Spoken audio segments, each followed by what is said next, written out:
University మంచి భవిష్యత్తు కోసం తెలుగు విద్యార్థులు ఇష్టపడే యూనివర్సిటీ. కాల్ 9059052378 9059052379.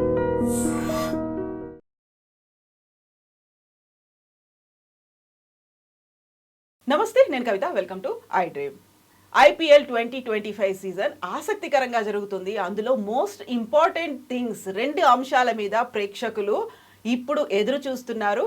పాయింట్ల పట్టికలో టాప్ 1లో ఎవరు ఉండబోతున్నారు, బాటమ్ 10లో ఎవరు ఉండబోతున్నారు. అసలు పోటీ అనేది టాప్ 1 కోసం జరుగుతుందా, బాటమ్ 10 కోసం జరుగుతుందా? ఎందుకని ఈసారి 2025 ఇలాంటి విచిత్రకరమైనటువంటి పరిస్థితుల్లో ఉంది? మనతో పాటుగా ఉన్నారు స్పోర్ట్స్ అనలిస్ట్ రాకేష్ రెడ్డి గారు. హలో అండి. Hello.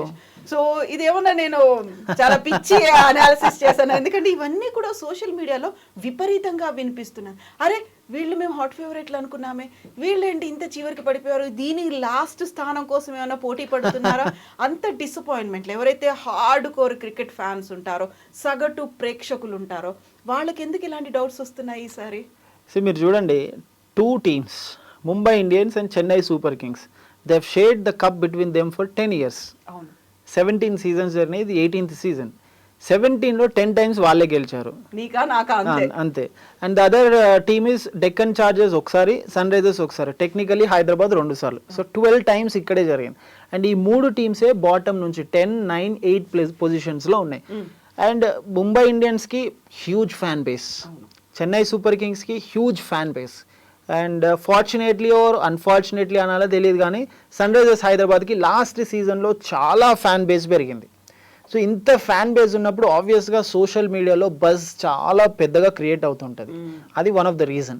And the other reason is Chennai Super కింగ్స్లో ధోని 2019 నుంచి తను ఇంకా నెక్స్ట్ సీజన్ రిటైర్ అవుతాడు అని చెప్పుకుంటూ ఒక 5-6 సీజన్స్ లాంగించుకుంటూ వస్తున్నాడు. అండ్ స్టార్ స్పోర్ట్స్ ధోని వచ్చేటప్పుడు జస్ట్ ఫ్రమ్ డగ్అవుట్ టు తను క్రీస్కి వచ్చేంత వరకు కూడా they are not going for the ads. అవును, యాడ్స్ లేకుండా తన వాకింగ్ని చూపిస్తున్నాడు అంటేనే అర్థం చేసుకోవచ్చు ధోని మార్కెట్ని ఎంత పెద్దగా ఇంపాక్ట్ క్రియేట్ చేయగలుగుతున్నాడు. అందులో ఏజ్ కి రిలేటెడ్ లేకుండా చిన్న 43 year old పెద్దవాళ్ళందరూ కూడా విజిల్స్ వేస్తూ చప్పట్లు కొడుతూ ధోని అంటే యాక్చువల్ గా ఒక రకంగా అనిపిస్తుంది ధోని కంటే ముందున్న ప్లేయర్లు అవుట్ అయిపోతే బాగుండు చూస్తున్నారేమో అని. కామెంటేటర్స్లోనే కొంతమంది hard core fans, Chennai super Kings hard core fans, ఏదైనా ప్లేయర్ అవుట్ అయితే ఐఎమ్ వెరీ హ్యాపీ ఇప్పుడు ధోని వచ్చి బ్యాటింగ్ చేస్తారని చెప్తున్నాడు. దాట్ టు లైవ్ కామెంటరీలో క్రోర్స్ ఆఫ్ మంది వింటున్నప్పుడు. అదొకటి చెన్నై సూపర్ కింగ్స్ వల్ల. ముంబై ఇండియన్స్కి ఏమైంది, ఎప్పుడైతే హార్దిక్ పాండ్యా కెప్టెన్గా వచ్చాడో అప్పుడు చాలా నెగిటివిటీ ఫామ్ అయింది. అప్పటి నుంచి ఇప్పటి వరకు పెద్దగా ముంబై రాణించిన పరిస్థితి లేదు. లాస్ట్ సీజన్లో చూసాం Mumbai they were struggling to win the games. And ఈ సీజన్లో కూడా అలాంటి స్ట్రగులే వాళ్ళు ఎదుర్కొన్నారు. మొన్న ఒక మ్యాచ్లో వాళ్ళు గెలిస్తే they are celebrating like as if they have won the cup. వాళ్ళు 5 seasons కప్పు గెలిచారు, మ్యాచ్లు గెలవలేకపోతున్నారని ఒక్క మ్యాచ్ గెలవగానే అంత సెలబ్రేట్ చేసుకున్నారు. అదొకటి. సన్ రైజర్స్ లాస్ట్ సీజన్లో ఫైనల్కి వచ్చి ఓడిపోయారు, బట్ పెద్ద స్కోర్స్ని స్కోర్ చేస్తుండే ఈజీగా 200, 250, 260, 270, 280 స్కోర్ చేసి 9.4 ఓవర్స్లో 164 స్కోర్ చేజ్ చేశారు. అలాంటి టీం ఈ సీజన్లో ఓన్లీ ఫస్ట్ మ్యాచ్ మినహాయిస్తే పెద్దగా ఏ మ్యాచ్లో రాణించలేదు. సో 10 టీమ్స్లో 3 టీమ్స్లోనే హ్యూజ్ ఫ్యాన్ బేస్ ఉంది. More than 50% of the fan base ఈ 3 టీమ్స్ మీదనే ఉన్నాయి కాబట్టి బజ్ ఎక్కువ క్రియేట్ అవుతుంది. వీళ్ళు అసలు ఆడట్లేదు అనే నిరుత్సాహం లేకుంటే ఆ ఇమోషనల్ ఫీలింగ్ ఉంటుంది కదా, అదంతా కూడా ఫ్యాన్స్ అవుట్ బస్ట్ అవుతున్నారు. అండ్ ఢిల్లీ క్యాపిటల్స్ ఇప్పటివరకు కప్పు గెలవలేదు, వాళ్ళు టాప్ 4లో ఉన్నారు. ఇన్ఫ్యాక్ట్ నెంబర్ 1 పొజిషన్లో ఉన్నారు points table if I'm not wrong. And Punjab ఒకటేసారి 2014లో ఫైనల్కి వచ్చారు. అలాంటిది ఈసారి Punjab they are looking very strong.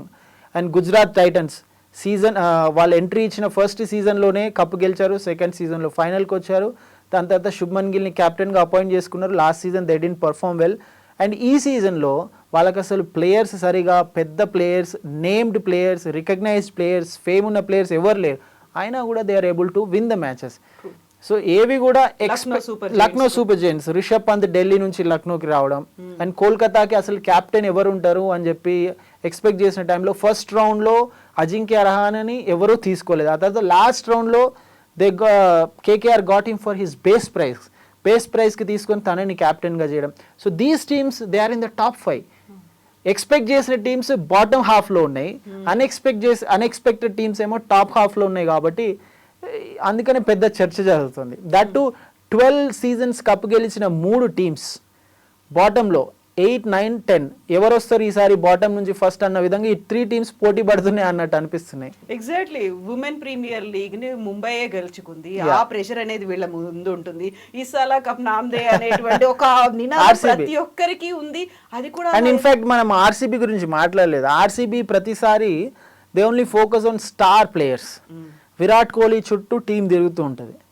ఒక విరాట్ కోహ్లీ మిగతా ప్లేయర్స్, ఒక ఏబీ డివిలియర్స్ విరాట్ కోహ్లీ మిగతా ప్లేయర్స్, ఒక విరాట్ కోహ్లీ ఒక క్రిస్ గేల్ మిగతా ప్లేయర్స్ అనేలాగా ఉండే. But this time they have concentrated on the team balance. అందుకనే వాళ్ళు కూడా బెటర్గా ఆడుతున్నారు కంటిన్యూస్గా. ఫస్ట్ టైం 2013 తర్వాత అనుకుంటా ఆర్సీబీ ఇప్పటి వరకు ఫస్ట్ 2 మ్యాచెస్ గెలవలేదు. చెన్నైలో 2008లో గెలిస్తే మళ్ళీ ఈసారి గెలిచారు. ముంబైలో లాస్ట్ 10 yearsగా ఆర్సీబీ ముంబైలో ఓడించలేదు. They have created that history. So expect చేయని టీమ్స్ అన్ని బెటర్గా ఆడుతున్నాయి, ఎక్స్పెక్ట్ చేసిన టీమ్స్ అన్ని చాలా చండాలంగా ఆడుతున్నాయి. సో మనకి SRH match very first match 2025 ఆడినప్పుడు అరే 300 కొట్టలేదు, అప్పటికి గెలిచినప్పటికి కూడా ఒక డిసప్పాయింట్మెంట్. ఇప్పుడు కనీసం 200 రావడానికి ఇంత శ్రమ చెమటోడుస్తున్నారు, ఎందుకు ఇంత కష్టపడుతున్నారు అని అనుకున్నప్పుడు ప్రతిసారి నెక్స్ట్ ఐపీఎల్ కి టీం ఉండకుంటే బాగుండదు, మళ్ళీ రివైవ్ చేసుకోవాలి, ఇలాంటివన్నీ కూడా అప్పుడే వినిపిస్తున్నాయి కదా. సన్ రైజర్స్ హైదరాబాద్ విషయానికి వస్తే ఏమైందంటే ప్రతిసారి మీరు ఒక టీమ్ని కాంబినేషన్ ప్రాపర్గా చూస్తున్నప్పుడు ఏమవుతుందంటే you need someone who can play slow, play fast, play aggressive, switch your gears according to the situation. అలాంటి ప్లేయర్ మనకు సన్ రైజర్స్ హైదరాబాద్ బ్యాటింగ్ లైనప్లో కనిపించట్లేదు. Abhishek Sharma big hitter, aggressive player. Travis Head big hitter, aggressive player. ఆ తర్వాత వచ్చే Ishan Kishan big hitter, aggressive player. Klaasen big hitter, aggressive player. Nitish Kumar Reddy big hitter, aggressive player. So మీకు ఇక్కడ బ్యాలెన్స్డ్గా ఇన్నింగ్స్ని బిల్డ్ చేసే ప్లేయర్ ఎక్కడున్నాడు? సో ఇట్లా జరుగుతున్నప్పుడు ఏమవుతుంది, ఒక సీజన్లో మీ టీంని గమనించిన మిగతా 9 టీమ్స్ మీరు వెళ్ళి అక్కడ ఆడుతున్నప్పుడు, లేకుంటే మీరు వాళ్ళ గ్రౌండ్కి వెళ్ళి ఆడుతున్నప్పుడు ఆబ్వియస్గా you have a team analyst, you have a statistician, you have support staff, మీకు ఇంత టెక్నాలజీ ఉంది. సో మీ స్ట్రెంగ్స్ ఏంటి, మీ వీక్నెసెస్ ఏంటి అనేది ఈజీగా తెలిసిపోతుంది. ఒక్క సీజన్లో బెటర్గా ఆడారంటే వాట్ ఈస్ హిస్ వీక్నెస్ అని మీ అనలిస్ట్ కూర్చొని పర్టికులర్గా మీకు అది చెప్పేస్తాడు. So that is what is happening with the teams. మనం బెటర్గా ఆడితే అనుకున్న టీమ్స్ ఎందుకు ఆడట్లేదు అనడానికి that is also one of the reason. So ఇన్ని అనాలిసిస్లు ఇవన్నీ ఉన్నప్పుడు, ఇంత స్ట్రాటజీస్ ఉన్నప్పుడు కూడా నెక్స్ట్ టీం ఎలా ఆడబోతుంది, ఓకే ఈ బ్యాట్స్మెన్ అవుట్ అయిపోయాడు, నెక్స్ట్ వచ్చే బ్యాట్స్మెన్ ఒక వీక్నెస్ ఏంటి, వాళ్ళ స్ట్రెంగ్స్ కంటే కూడా వీక్నెస్ ఏంటి అనే దాని మీద ఇంత ఫోకస్ పెట్టినప్పుడు ఇప్పుడు ఇన్ని మ్యాచ్లు అవుతున్నాయి, ఆల్మోస్ట్ 7th మ్యాచ్కు వీఆర్ గెట్టింగ్ అప్ రెడీ. కాబట్టి ఎందుకని దీని మీద ఫోకస్ అనేది ఇంకా పెట్టలేకపోతున్నారు? సో జనరలీ ఏం జరుగుతుందంటే మీరు సీజన్కి ముందే మీ టెక్నికల్ ఆస్పెక్ట్స్ ఏమైనా ఉన్నా, మీ బ్యాటింగ్లో ఏమైనా చేంజెస్ ఉన్నా, మీ బౌలింగ్లో ఏమైనా చేంజెస్ ఉన్నా మీరు ఆఫ్ సీజన్లోనే చేంజెస్ చేసుకుంటారు. ఆన్ సీజన్లో చేంజెస్ చేసుకోవడానికి ఉండదు. ఎందుకు ఉండదు అని అంటే బికాజ్ మీరు ఒక షాట్ని, ఫర్ ఎగ్జాంపుల్ ఒక ప్లేయర్ ఒక కవర్ డ్రైవ్ నేర్చుకోవాలి. కవర్ డ్రైవ్ నేర్చుకోవాలనగానే he can't just hit that with perfection on the first instant itself. Muscle memory అనేది చాలా ఇంపార్టెంట్ క్రికెట్లో. సో ఆ మజిల్ మెమరీ రావడానికి మీరు thousands of balls, thousands of repetitions చేయాలి. మీరు థౌజండ్స్ ఆఫ్ రిపిటేషన్స్ ఎప్పుడు చేయగలుగుతారు? ఆఫ్ సీజన్లోనే చేయగలుగుతారు. సీజన్ రన్ అవుతున్నప్పుడు చేయలేరు. అందుకనే కోచింగ్ స్టాఫ్లో ఉండే కోచెస్ కూడా they never change your technique during the season. Off సీజన్లోనే మీ టెక్నిక్ చేంజ్ చేస్తుంటారు. సో ఇప్పుడు చేంజ్ చేసుకోవడానికి ఏం లేదు. It is all about in the brain. ఎంత స్ట్రాంగ్గా ఉన్నాం, ఎంత స్టేబుల్గా ఉన్నాం, what is something what the team requires. And ఇన్స్టెంట్గా డెసిషన్ మేకింగ్ అనేది చాలా ఇంపార్టెంట్. మీరు ఏ స్పోర్ట్లో తీసుకోండి, క్రికెట్లో తీసుకోండి, football, for that matter any game, ఇన్స్టెంట్గా రియాక్ట్ అవ్వడం చాలా important. So all of a sudden మీ టీం లూజ్ అవుతుంది అన్నప్పుడు మీ కాన్ఫిడెన్స్ లెవెల్స్ డౌన్ అవుతాయి. ప్లేయర్స్ యాజ్ ఎ గ్రూప్ దగ్గరికి రావడం కష్టం అవుతుంటుంది. ఒక ప్లేయర్ పర్ఫామ్ చేయనప్పుడు మీ కాన్ఫిడెన్స్ లెవెల్స్ డౌన్ అయిపోయి నెక్స్ట్ మ్యాచ్లో నేను పర్ఫామ్ చేస్తున్నా చేయకుండా నా పరిస్థితి ఏంటి, these all things goes in the mind. Just మీరు అక్కడ చైర్లో నేను ఇక్కడ చైర్లో కూర్చొని మాట్లాడుతుంటేనే మనకి ఇన్ని ఆలోచనలు వస్తున్నాయి. Imagine that player playing on that 22 yards strip. అంత మంది ఎదురు చూస్తున్నారు, చీర్ చేస్తున్నారు, టెన్షన్ ఉంది, తిట్టేవాళ్ళు ఉన్నారు. ఇన్ని అయిన తర్వాత అండ్ అక్కడ మేనేజ్మెంట్ ఏమో యాంగ్జైటీతో ఎదురు చూస్తోంది. ప్రతి బాల్ కి ఎక్స్ప్రెషన్ అనేది అక్కడ కనిపిస్తోంది. సో ఇన్ని గణం ఉంటాయి కాబట్టి it is all like pressure.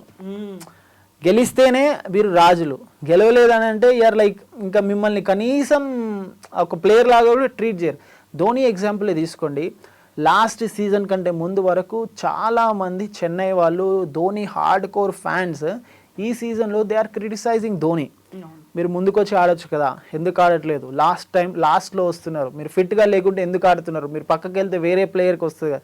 So fans ఎలా రియాక్ట్ అవుతారంటే if they like it then they treat you like a god, if they don't like you they treat you like devil. అలాంటి పరిస్థితి ఉంటుంది ఇండియాలో, స్పెషలీ ఇండియాలో క్రికెట్. అందుకే cricket is a religion అంటుంటాం కదా ఇండియాలో.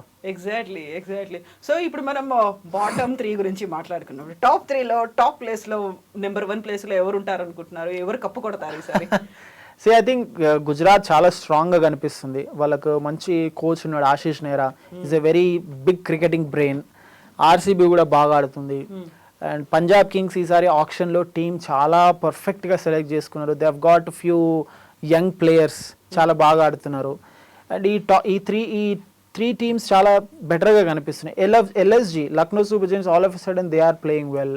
Rajasthan royals, Kolkata knight riders ఉన్నారు. సో ఈ 4-5 టీమ్స్ మధ్య ఐ థింక్ ఐఎమ్ షూర్ ఈ 4-5 టీమ్స్లో ఏదో ఒక టీం గెలవచ్చు. బికాస్ T20లో ఎలా ఉంటుందంటే within spans of second match change అవుతుంది. జస్ట్ ఎగ్జాంపుల్ మీరు చూడండి, నిన్న జరిగిన మ్యాచ్లో రాజస్థాన్ అండ్ ఢిల్లీ క్యాపిటల్స్ మ్యాచ్లో లాస్ట్ ఓవర్లో రాజస్థాన్ డెఫినెట్గా గెలవాల్సిన match. You only required 9 runs and you couldn't score those 9 runs. Super ఓవర్కి వెళ్ళింది. సూపర్ ఓవర్లో you didn't score too many runs. ఒక నో బాల్ వచ్చింది అయినా కూడా score. So you can't expect the unexpected to happen in T20s అంటారు కదా. So T20sలో expect చేయడానికి ఉండేది. ఇప్పుడు చూడండి Chennai super kings Ruturaj Gaikwad injury అయ్యి అవుట్ అయిన తర్వాత ధోని హస్ కమ్, మ్యాచ్ గెలిచారు. They need another 6 or 7 wins in 8 games. 7 matchesలో 6 రిక్వైర్డ్. ఇన్ఫ్యాక్ట్ వాళ్ళకి ఇంకా 7 matches రిమైనింగ్ ఉన్నాయి. 7లో if they win 6 they can reach playoffs. Last సీజన్లో ఇలానే జరిగింది. రాయల్ ఛాలెంజర్స్ బెంగళూరు 7 matchesలో 6 గెలవాలన్నప్పుడు they have continuously won all the games and they have reached play offs. So anything is possible. మనం ఇవన్నీ మాట్లాడుకునేది కరెంట్ సిచ్యువేషన్లో ఏ టీం ఎలా ఆడుతుంది అని చెప్పడానికి మనం just we are analysing it. But just before the playoffs ఇంకో 2 days 3 days 4 days playoffs ఉంది అనేంత వరకు కూడా we can't really say which teams will come into play offs.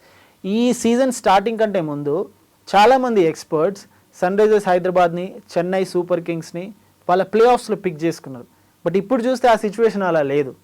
So T20 is very very cruel. మనం అనుకున్నది అస్సలు జరగదు. Unimaginable, unpredictable. ఇప్పుడు ఎవ్రీథింగ్ అండర్ స్కాన్ అన్నట్టుగా మారిపోయింది. వెరీ రీసెంట్ గా BCCI నుంచి వచ్చినటువంటి ఒక అలార్మింగ్, ఒక వార్నింగ్ చూసిన తర్వాత ఇప్పుడు ప్రతి ఒక్క ప్లేయర్ మీద, ప్రతి ఒక్క మేనేజ్మెంట్ టీమ్ మీద కూడా ఆ మైండ్ సెట్ అనేది ఉంటుందా? అంటే లైక్ ఒక అండర్ ఒక ప్రెషర్ లో కూడా ఆడాల్సినటువంటి ఇంకొక యాడ్ ఆన్ థింగ్ వచ్చినట్టుంది కదా. సో ఐ థింక్ ఆ ప్రెషర్ ఉంటుంది. Teams will want them very clearly saying that మీరు ఎవరిని పడితే వాళ్ళని కలవద్దు, don't meet your very close friends అని చెప్పి కూడా ప్రతి ఒక్కరిని మీట్ అవ్వద్దు. ఒకవేళ మీట్ అవ్వాలన్నా కూడా you have to take some permission. అలాంటివి డెఫినెట్గా ఆ టీమ్స్ పెట్టాల్సి ఉంటుంది. Because end of the day ఏమైందంటే టీమ్ ఓనర్స్ లేకుంటే టీమ్ మేనేజ్మెంట్ సర్లే ప్లేయర్సే కదా వాళ్ళు వెళ్ళి కలిస్తే మనకేంటి ప్రాబ్లం అని అనుకోవడానికి లేదు. Because it will reflect on the team కాబట్టి.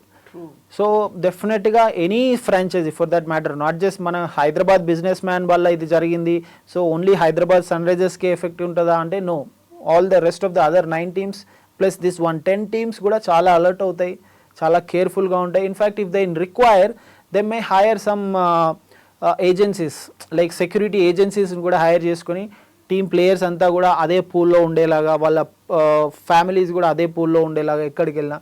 Because they don't want to risk. It's a huge market. It's a huge market కాబట్టి ప్లేయర్స్కి మార్కెటే, టీమ్ ఓనర్స్కి మార్కెటే, BCCIకి మార్కెటే. It is all involve with money. So money involve అయినప్పుడు ఆబ్వియస్గా ఇలాంటివి డెఫినెట్గా జరగడానికి ఛాన్సెస్ ఉంటాయి. So players will be under little bit pressure. But ఇది ఈ పర్టికులర్ ఆస్పెక్ట్ వాళ్ళ గేమ్ని అయితే ఎఫెక్ట్ చేస్తుందని నేను అనుకోవట్లేదు. Because they are very very smart. ఇంత డబ్బు ఇన్వాల్వ్ అయింది, చాలా టెక్నాలజీ వచ్చింది, జనరేషన్ గ్యాప్ మీరు చూడండి, మన జనరేషన్కి ఇప్పుడున్న జనరేషన్ కిడ్స్కి they are very smart, they know what is what. Yeah, thank you so much Rakesh garu. మళ్ళీ మనం మాట్లాడుకుందాం SRH పరిస్థితి ఏంటి అని ఎక్స్క్లూజివ్ గా ఓన్లీ SRH మీద. Definitely. Thank you so much. Very much. Thank you.